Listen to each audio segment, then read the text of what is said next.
we're getting ready to jump on a plane to New Zealand, and I thought I'd bring you along with me because this is a book.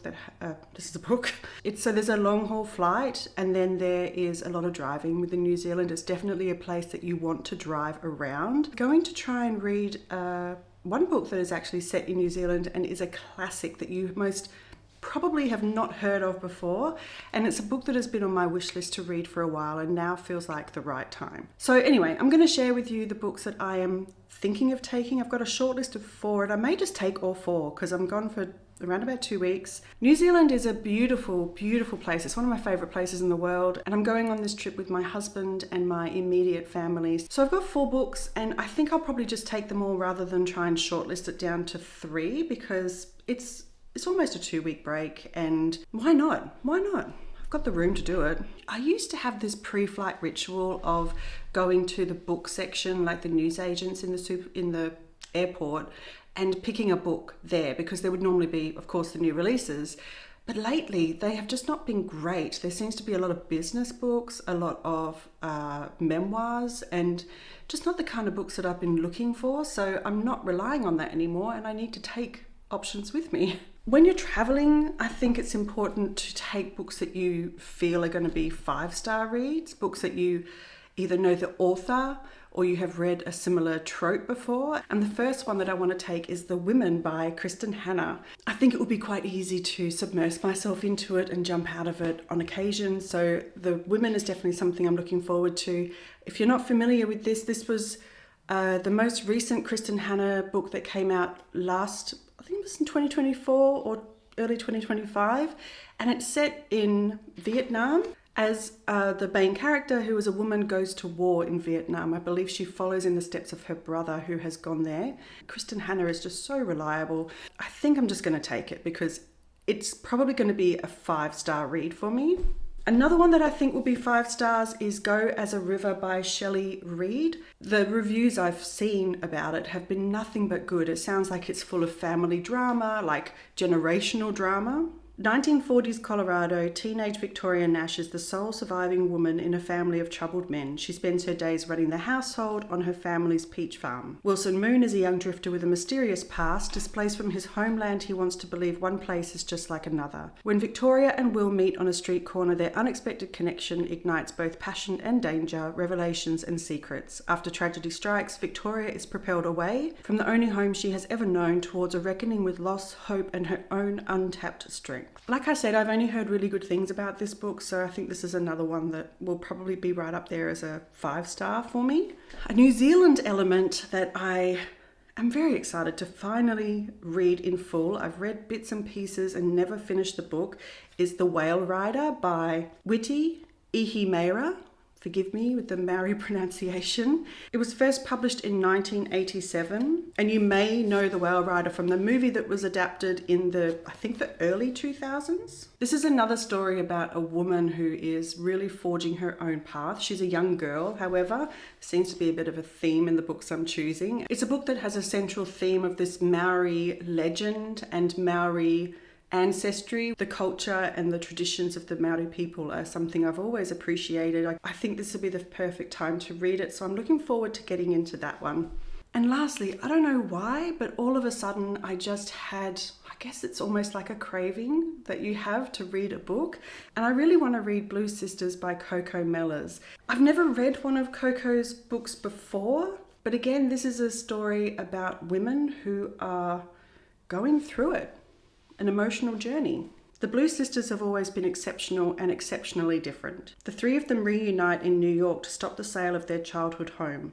They find that only by returning to each other can they navigate their grief, addiction, heartbreak, and learn to fall in love with life again. I think this will be a real holiday-ish read. No doubt it's going to have some strong themes in there that will be tricky and tough, but I don't know, I just have that, just a feeling, when you get that feeling that you need to read a book and you really don't know why. And I feel that with this one at the moment. So I'm going to try that. What I've got is a great little selection of books, which I may change in between now and jumping on a plane. I think these will keep me company very, very well on our trip. I do have some books that are currently on the go still here. They're books that I feel I won't want to read in this location, and it's not something I can really explain, but I do know that if I was to take them with me, I probably wouldn't pick them up because maybe they need more focus to read them. They may displace me from where I am. And I do like that these two are quite small, whereas these ones, unfortunately, are those big, instead of hardbacks. We have these ones now most of the time in Australia. But I'll bring you on the journey and we'll see where this goes.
We arrived in Auckland yesterday and then we drove a couple of hours to the east coast, to a little town called Whangamata. My grandparents lived here until the end of their days, and it's a place where we used to come as a family and holiday quite a bit. It's really great to be back here. It's beautiful, beautiful weather right now. We're in October. It's just gorgeous. In terms of getting here, it was about a 7-hour flight all up. We took 2 flights, but it's about a 5 hours difference in terms of time. So jet lag isn't too big a problem. We're in this little holiday home in Whangamata and we're here for 4 nights, I think.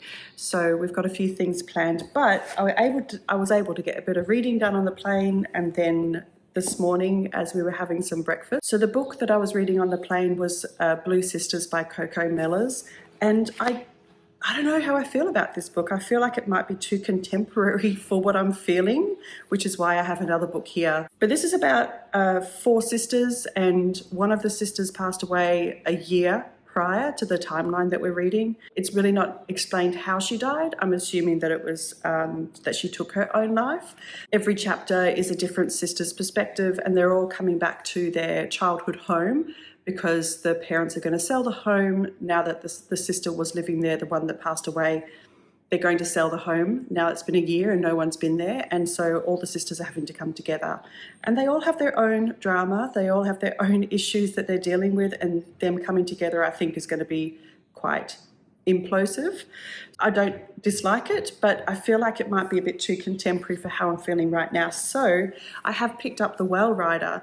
The first chapter is a prologue which explains almost like a creation story of how the seas were created and how the people came to New Zealand. I'm really enjoying this. This is about a young girl who is from a line of descendants of the Whale Rider, the original Whale Rider.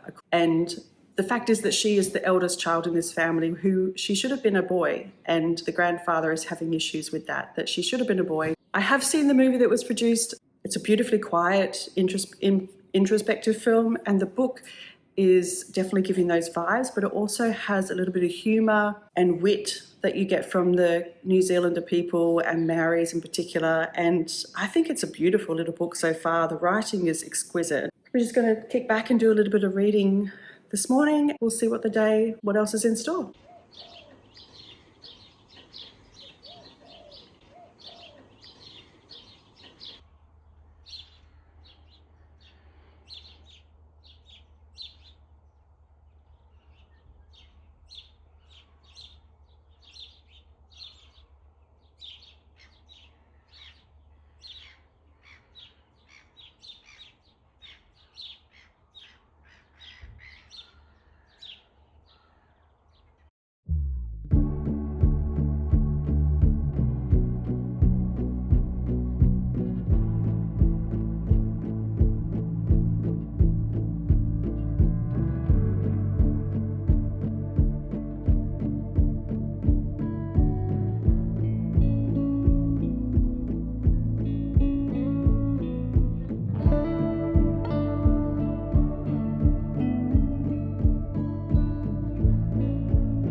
Stairs to get up the top here. We are on near Tapu on the Coromandel Peninsula, And we're at this tree here, which is a curry tree, and it is actually square. And apparently it's something like 1200 years old, which is incredible.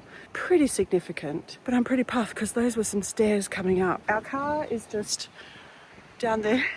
It's quite steep. Anyway, we're currently just doing a bit of a day trip around the Coromandel, and we stopped and had some lunch in Thames, which was not in Thames, in Paroa, which was fun because there's a particular drink that is a renowned Kiwi soft drink called L&P, and the P stands for Paroa, and it's like a lemon and Paroa. So that was kind of nice to have a lemon and Paroa in Paroa. And this is actually our last day in Whangamata, where we have started our holiday, and we're moving on to Rotorua next, which will be nice. Seeing as I'm at the top of this walk and I'm puffing, why not give you an update on my reading? So I actually finished The Whale Rider yesterday, and man, it was so good, so good. I teared up so many times. I really want to watch the movie again. It was really wonderful. It is a beautiful autumn read as well. If you can get hold of it, it's wonderful. I'll give you a better debrief later, but I really enjoyed my time with it. It was a wonderful book full of magical realism, and the imagery and the writing was just spectacular. So anyway, today I have started a new book, which is called Go as a River by, I want to say, Shelley Reid. I think it would be a really nice book to start. I was going to do The Women, but my mum is here. She is just finishing off a book, and I know that The Women will be right up her alley, so she's going to probably take that one with her. You know how people are either beach or mountain people? I really do think I'm a mountain person, but with a little bit of beach. Just a little bit. I think there's actually a lot of rehabilitation happening in this area as well, where they're trying to plant a lot more ferns and ferneries, reduce the temperature of these forests, and it's just wonderful. But anyway, I have like 100,000 steps to walk down to get back down to the car, and we're going to drive back home and chill for the afternoon.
We are fueled up. We are filling up, and we are fueled up on breakfast. We just had breakfast at the Fat Dog in central Rotorua, which is just right nearby where we stayed, where we're staying. If you've been to Australia or New Zealand, you know that we do good breakfast. We are about to go on a bit of a bush walk-ish thing through the Okiri Falls Nature Reserve, and apparently there's a few waterfalls, there's some trout running in the stream. Rotorua is a really great location. There's so many things to do here. We'll see where the day takes us, and I think it'll be fun.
taking a risk by putting in some earphones that I use for microphone while I'm traveling.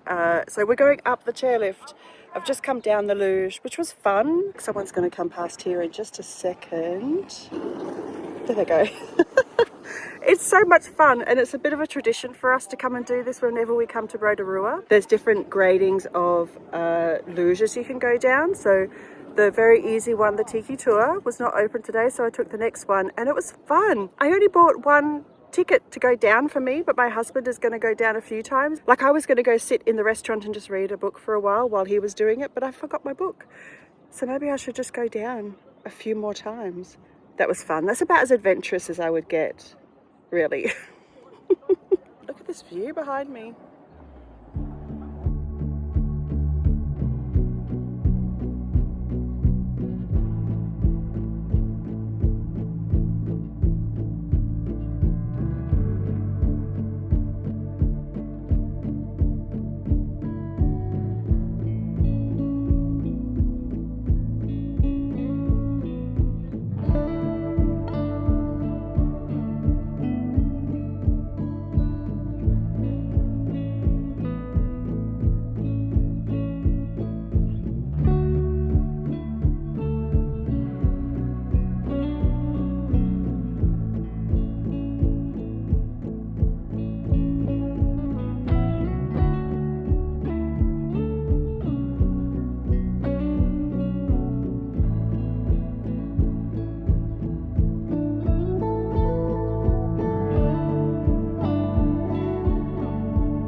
sometimes you just want a really nice little treat to have with your book, right? And I came across these air-dried kiwi fruit slices, which are delicious. They're a bit like fruit leather.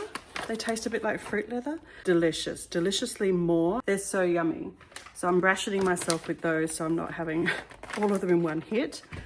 But I also found this chocolate, which is Baron Hasselhoff's Le Breakfast Bar, coffee and croissant, dark milk chocolate. So I'm going to give this a go now because I'm going to sit down and do some reading. We'll see what this tastes like. It's a New Zealand brand, Baron Hasselhoff. And I've been trying to stick with milk chocolate while I've been here because I'm not sure if dark chocolate gives me migraines. But anyway, it's worth it. Well, it's not worth it. It's worth the risk if I try a little bit of this, which is supposed to be like coffee and croissant.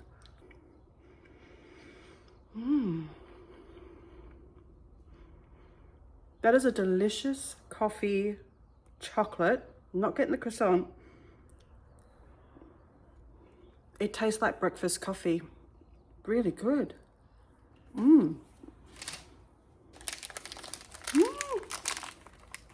That's delicious. And like I said, I'm trying not to have much of it, so that'll last me for a while.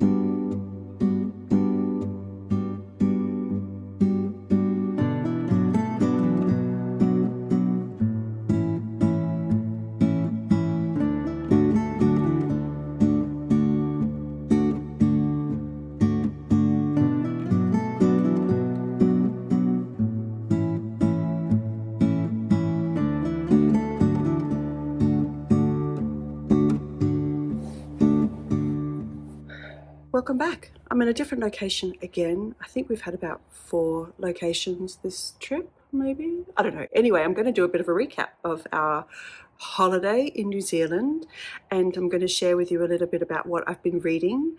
I'm going to share a few bookish related purchases that I have gotten on this trip, and just a little bit about the things that we've been up to. So we'll see how this goes, because I honestly cannot remember how much I have recorded in terms of doing like this kind of vlog where I'm talking to a camera. It may be that you get a video full of beautiful video and lovely music, a few little bits of talking. So anyway, I'm going to give you a recap of what's been going on. First of all, something that I have shared with you previously in another vlog type thing is that I can read in the car very easily. And New Zealand roads are a little bit different because they can be very, very windy like corkscrews. But I have been able to do a bit of reading while driving, while my husband is driving. So that has been good. It hasn't been a lot because there's just such beautiful scenery. There's only been a few moments then in the evening to really do a little bit of reading. So after we left Whangamata, where we were staying near the beach, we made our way to Rotorua and we went via Matamata, which is where the Hobbiton movie set is. And this was a highlight of this trip. Going to this location was so amazing. It is actually a private farm. It belongs to a family called the Alexanders, and legend has it that one day a location scout turned up on their doorstep in the middle of nowhere because they own like 100,000 acres of land or something like that, turned up and said, I'm a location scout for Peter Jackson, who's going to be making a Lord of the Rings movie. And I think his name was Russell Alexander. He was like, never heard of it. I don't know what you're talking about. And fortunately, his wife is a little bookish and she said, it's an excellent book and you need to talk to this person because this is an amazing opportunity. So their private farm, which is still a working farm with sheep and cattle, became the movie set for the Lord of the Rings movies. And after the Lord of the Rings movies were shot, they actually dismantled the set. So then when the time came for The Hobbit to be filmed, the Alexanders and the movie production company, they kind of became a joint venture and they decided to keep the set after the end of the movie and keep it as a living movie set, which is incredible. So first of all, on the outskirts of Matamata, when we got to Hobbiton, it was quite a dreary day, and you can experience a number of seasons in one day in New Zealand. It may start sunny and end gloomy, or vice versa. I mean, I haven't been to Hobbiton any other time of the year, but I think spring is the ideal time to visit the Shire. Everything was in bloom. There were ducklings and cygnets everywhere. And it was just a lovely, lovely location that I think is the Shire in its peak. Maybe come summer, it'll be peak Shire, but for me, this was really great. An interesting element to the Shire was that when you first walk in, you can smell smoke, and you start to realize that all the chimneys are actually smoking. And at first we thought maybe it was just a fake fire, but in each of these houses, they have a working fireplace. Really magical to see the smoke coming out. It made it feel like it was really alive. And at the end of the tour, we finished off at the Green Dragon, where I had a ginger beer and a scone, and my husband had a stout and a beef and ale pie. And it was incredible. At first I thought the scone was like Hobbit-sized scones, but I've now come to realise these are New Zealand-sized scones. This is how big their scones are, and they seem to have these savoury ones everywhere. When we got to the Green Dragon, it really started to pour, so we're sitting inside near a fireplace, and it was so atmospheric, so cottagecore, like it was just exactly what dreams were made of. It was interesting on the bus ride back from Hobbiton. They play a few video clips of Peter Jackson or Russell Alexander talking to camera, just a little bit about the farm or the set or how things went. And they play a little bit of some clips from the movie where you can then realise that you're seeing it in real life. And as I was watching it, I started to tear up, and it reminded me that I heard of this word a little while ago I think it's called fission, which is where you have a response, like an emotional response to something that is beautiful. You hear a piece of music or you watch a scene in a movie and you tear up, or you get goosebumps. You have an emotional response to it. And that's something I've always had, and I never was able to put a word to it. And that was kind of how I felt as the music, the theme music from Lord of the Rings was playing. They're playing a scene of the movie on the screen. I'm driving past this. It was just everything. It was everything. I did purchase one thing, or I purchased a couple of things. To be honest with you, I was a little bit surprised at the lack of literature that was for sale, because even if you were not there was a lot of Tolkien there, but some of it was quite heavy stuff, not so much his fiction. I thought this was such a gateway to introduce people from being a Tolkien fan to becoming a fan of something else that might be in the same vein as Tolkien, like C.S. Lewis, for example. And I'm sure there's plenty of other high fantasy kind of books I don't know particularly. But I was surprised at the lack of literature. But I did buy a book. I bought this beautiful version of The Hobbit. It is a cloth-bound illustrated book, and I did read it this year for the first time. So this is kind of like, there's a little bit of a full circle moment happening for me here. So I'm very, very pleased to be able to add this to my collection of books. My husband and I were quite happy to stay and just be hobbits for the rest of our life. He is okay with just drinking beer and eating pies for the rest of his life. And I could most definitely have set myself up in one of those rooms in the Hobbit hovel. I loved it. It was so wonderful. I highly, highly recommend the experience if you're ever coming to New Zealand. So after Matamata and Hobbiton, we kept on driving on to Rotorua. We stayed there for 3 nights, I think. We did a walk at the Okiria Falls, which used to be a hydropower station, I think. We saw a number of whitewater rafters coming down. New Zealand is very good for hiking and biking trails, and they're not all hiking, some are just walks.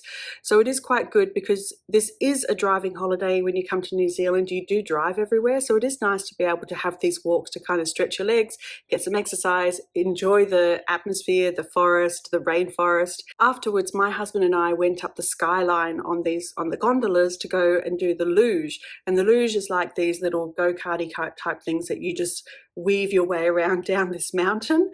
And then on the next day, something I wasn't able to share with you because they don't allow video, is that we went to the kiwi hatchery. It is not the only kiwi conservation organization, but it is the largest, I believe. They explained to us that conservationists realized a number of years ago that if interventions weren't made for the kiwi bird, that they would become extinct in our lifetime. And it was because they have so many more predators now: cats, dogs, ferrets. This particular organization goes out and they collect eggs from kiwi nests, and they bring the eggs back and then they hatch them. And then when the chicks are at around about 1 kilo weight, which is what they call stoat weight, which means they are stoat proof, they should be able to defend themselves against a stoat, then they are released back into the wild. And we were so fortunate that we were able to see a chick that had just hatched the day prior. We were able to see a few other chicks that were around about 300 grams of weight. So they still had a while to go before they would be big enough to go into the wild. And these were all brown kiwis. And something I learned, which I did not know, is that the kiwi is the plural, like sheep, moose. So you don't call them kiwis unless you're talking about the people, I guess. The bird is kiwi as a plural, and they are in the same family as ostriches and emus, and so they are flightless birds, and they lay very, very big eggs for the size of the animal. But they are privately funded, so I always like to try and buy a few things when I go to those sort of locations to try and continue to help them out. And so I was looking for a good little book bag while I was over here, and I found one at the Kiwi Hatchery. So I got this little book bag, which I thought was really cute. Give a koa, and I believe koa means probably like care, to be generous. And so it's just this lovely little book bag. It's a very sturdy canvas. There was also this incredible, humongous jade rock out the front of the hatchery.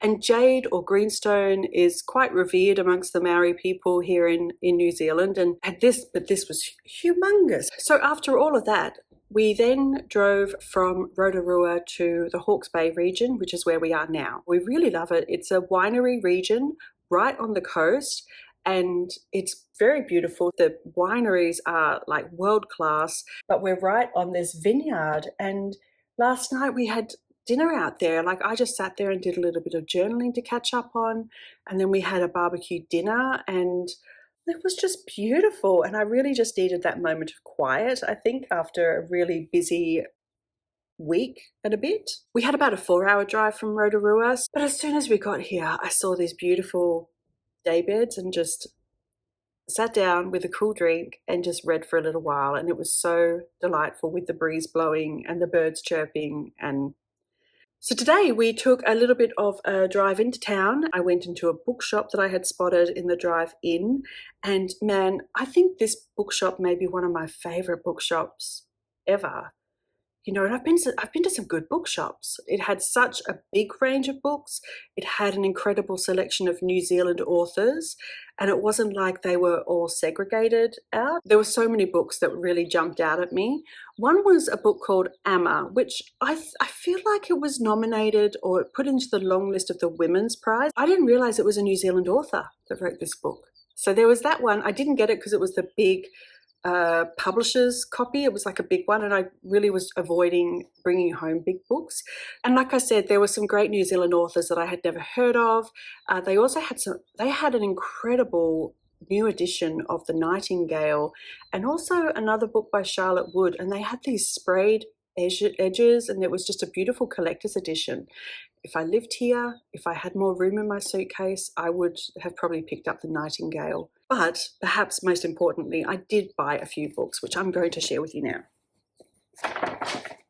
The first book I noticed when I went into this store, which the store name, by the way, is Wardini, and they are in Havelock North in New Zealand. And the first book I saw that I grabbed straight away, because I've been looking for this. I looked for it in the airport, in a number of bookstores we walked into, and that is Bitter Honey from Carol Lewis.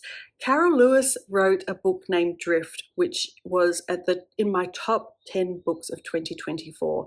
And I was doing some research for a post I was going to do, or a video I was going to do rather, about new releases I was excited for. And in that process, I found that she had just released this book, and she has another one coming out in January or February as well. And so anyway, Bitter Honey was high on my list. I wanted to get hold of because I loved Drift so much. Her writing is beautiful. So this is a new release, and it is from Carol Lewis, who is a Welsh author. And this is what it's about. Hannah has lived at Berlin-Deg all her life. Her husband came to live at the orchard when they got married. Tonight she prepares for his funeral as he lies in the parlour. Over 50 years of marriage, a lifetime of memories dissipating in the impossibility of stillness. He was a writer and a beekeeper who came to understand the world through the language of bees. He has left her 11 letters, the exact same number as there are frames in a beehive. Each letter is an examination of an aspect of their marriage. The morning of the funeral, Sadie, Hannah's estranged little sister, comes back home for the service. As the letters unfold, they reveal a devastating secret that will make Hannah have to reevaluate her whole life. Bitter Honey is a novel that brings three very different women together into a broken Eden and examines how they rebuild it on their own terms. Oh, I just love Carol Lewis's writing. Is so lovely. So it feels very original and yet very comforting and poetic. And so this was one I grabbed as soon as I saw it and walked into the store. And then I really wanted to get something by a New Zealand author, but I was struggling of what type of genre to get. And then I came across this little book called 3 Dogs, 2 Murders and a Cat by Rodney Strong. And this is the first in the Nicolette Briggs mystery series. It's the first of them, but he has a large number of books behind him already, a number of books that are in different series. And this just sounds like a really cozy, nice mystery. Nicolette Briggs doesn't do humans. Humans are messy and complicated. Her family is a shining example of that, which is why she is Wellington's premier and only animal detective. She specialises in cases involving animals, a noble yet financially unrewarding career. Her latest case should be simple. Someone has poisoned a cat and she is being paid to find out who and why. But Nicolette and simple don't usually work out, and soon she is faced with not 1, but 2 murders. Her brother, a police detective, warns her to stay clear. When a second detective also tells her to keep her nose out, Nicolette is inclined to agree. After all, she doesn't do humans.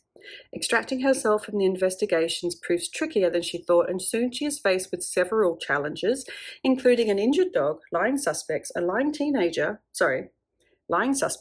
teenage daughter, and the worst one of all, a family dinner. 3 Dogs, 2 Murders and a Cat is the first book in the Nicolette Briggs mystery series. If you like your mysteries lighthearted, then this is the book for you. So I thought that sounded like a bit of fun, and it's a New Zealand author I have not heard of before. It's very slim, 200 pages, so I feel like that might be a nice little cozy, I mean, it's not autumn for me, but you know, Halloween-y kind of thing. And I did buy a third book, which is actually a coffee table book, and it weighs about 3 kilos. It's way too big, and I shouldn't be transporting it back home, but it is actually done by the vineyard where we got married, and it is a book about their winemaking, their history, their properties. I think there's some recipes in there, so I got that as well. And I don't want to share it with you because I don't know if I really want to share where I got married specifically, so maybe in the future, we'll see. And so after we went to the bookstore, we went up to Tamata Peak, which is a really large mountain here in this Hawke's Bay area, and it gives you a beautiful view. I thought I might give you a little bit of a reading update. I have been reading 2 books while I've been traveling. The first is The Whale Rider by, oh dang it, I don't have the book here with me. I gave it to my sister who is going to read it, and I think my mum will as well, by Witi someone, I can't remember his last name. I'll put the details on the screen. And that was a beautiful read. I am so glad I brought that book with me to read. So I made a few quick notes. I think I'll do a proper review on it in my month-end wrap-up. It is an autumnal read, I think, but it's not just an autumn read. I think it would be ideal for autumn. It is a book about a young girl named Kahu, and she is the eldest daughter of the next generation in her family. And her mother dies when she is a baby, and so she kind of she's with her father, but then she also spends summers with her grandmother and her grandfather in this area in New Zealand called Whangara. Her uncle is the narrator, and he does a lot of observations about her. And something that is very prevalent at the start is that her grandfather does not want anything to do with her. He expected an eldest boy to be the oldest child of this generation. And that is because they believe that they are descendants of the whale rider. And the whale rider is always a boy. And so he expected this to be a boy to carry on that tradition and to become the next chief of these people, this married tribe. So Kahu comes along and the grandfather is disappointed. But Kahu is just in love with her grandfather. She is so forgiving, she is so loving, and it often breaks everyone's hearts around to see the way she is disregarded by her grandfather while he is trying to build up other young boys in the area to become this descendant of the whale rider. It's broken into seasons. It actually starts in autumn and then goes through the 4 seasons. And at the start of each season, there is a section of the book that is in italic where it talks about how the Maori people came to New Zealand in the first place, about how, I think it might even go back even further into how the sun and the sea and the land were formed, and the connection that the Maori people have with the ocean, with the whales, with the land. So there's a lot of magical realism there. So you can kind of see where it's going to go, that the grandfather wanted a boy to carry on this tradition and he got a girl, and you can kind of see where it's going from there. There were a number of times in this book where I teared up. It was so beautiful, so beautifully written. It was very lyrical, and I think it'll require rereads to really uncover all the various themes throughout the book. The entire prologue of The Whale Rider, though, was just sublime. It is magical realism done really, really well. I really enjoyed it. It was perfect to be reading while I was on a coastal town in the northeast of New Zealand, not far from Whangara, where the Whale Rider was set. And then I am actually still reading Go as a River from Shelley Reid. This is a beautiful read. I seem to be about halfway through at the moment, and I really enjoyed the narration of this story. It is very soft and gentle, and it's written in a way that you are able to pick it up, start reading, immerse fully in this world, but then you can put it down and come back in a couple of days and you can do the same thing. It's not like you lose your connection with the book because you put it down for a little while. And I think that's a really magical experience with a book when it can do that for you. It does have a little bit of that insight where the narrator, who is the young girl, Victoria, she will often say that something has happened that in the future, but she's telling us something that's happened in the past. So she'll leave a little nugget, like at the start of the book, she meets a man named Will Moon, and she's talking about him and how she doesn't know him, and then she talks about things that she does know, and she says it's because they become lovers, and so you know that they're going to go that way. And it has little elements like that, but it's not at all heavy-handed where you feel like they're giving away too much. It gives you just enough to realize that this is someone telling you their story, and I think it is so beautifully done. It's like it's giving me the vibes of something else, but I don't know what. I don't know what it is. Like, I started reading it, and embarrassingly, I grew up reading books from Virginia Andrews, and as I started reading this, the first thing I thought of was this feels like a highbrow version of the book Heaven, where there's a young girl who is just kind of trapped in her circumstances, and especially the circumstances that have been created by the men in her life. And that kind of was the vibes I was getting at first, but then it kind of moved into maybe a little bit of that narration that you get from Ayla in The Clan of the Cave Bear, where they're just, it's interesting. I don't know. I feel like there was a bit of similarity between those two books for me, but not at all in the way that they are similar.